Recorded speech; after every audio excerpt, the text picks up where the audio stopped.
Welcome to Hema cooking vlogs అండి. అందరూ ఎలా ఉన్నారు? బాగున్నారా? నేనైతే ఇవాళ వంకాయ టమాటో కర్రీ అయితే చేసి చూపించబోతున్నాను.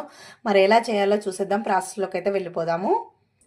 కొంచెం జీలకర్ర, కొన్ని ఆవాలు వేసుకోండి. పచ్చిమిర్చి ఒక 2 చీలికలు, ఒక పెద్ద సైజు ఆనియన్ అయితే వేసేసుకుందాము. సో ఇవి గోల్డెన్ కలర్ వచ్చేంత వరకు అయితే వేయించుకుందాము. కొంచెం కరివేపాకు వేసేసుకుందాము. సో వంకాయలలో కొంచెం కల్లుప్పు వేసేసుకుందాము. వేసేసుకొని చిన్న చిన్న ముక్కలుగా అయితే కట్ చేసి పక్కన పెట్టేసుకుందాము. కొంచెం అల్లం వెల్లుల్లి పేస్ట్ అయితే వేసేసుకోండి. చిటికెడు పసుపు వేసేసుకుందాము. సో ఇలా ముక్కలుగా అయితే కట్ చేసుకున్నాం కదండి, ఇప్పుడు వేసేసుకుందాము. సో ఆనియన్స్ అయితే వేగిపోయాయి కదా, ఇప్పుడైతే వంకాయలు అయితే వేసేసుకుందాము. సో మంచిగా కలుపుకొని మూత అయితే పెట్టేసుకుందామండి. ఒక 5 మినిట్స్ అలా మూత పెట్టేసి వదిలేసేయండి. లో ఫ్లేమ్లో పెట్టేసి మంచిగా మగ్గిపోతాయి. సో ఇప్పుడు చూద్దాము. వంకాయలు అయితే మగ్గిపోయాయండి, చూడండి. ఇప్పుడు టమాటాలు వేసుకుందాము. ఒక 4 టమాటాలు అయితే వేసేసుకుంటున్నాను. సో టమాటాస్ అయితే వేసుకున్నాను, సన్నగా చాప్ చేసినవి.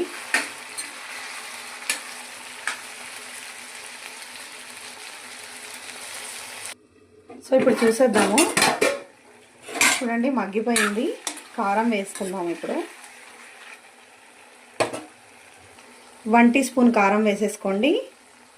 రుచికి సరిపడినంత సాల్ట్ అయితే వేసేసుకుందాము. ఇదంతా కూడా మంచిగా కలిసేటట్టు అయితే కలుపుకోండి. 1 టీ స్పూన్ కోకోనట్ పౌడర్ వేసుకోండి, కొబ్బరి పొడి. ఇవన్నీ కూడా మంచిగా కలుపుకోవాలి. 1/2 టీ స్పూన్ ధనియా పౌడర్ అయితే వేసేసుకుందాము.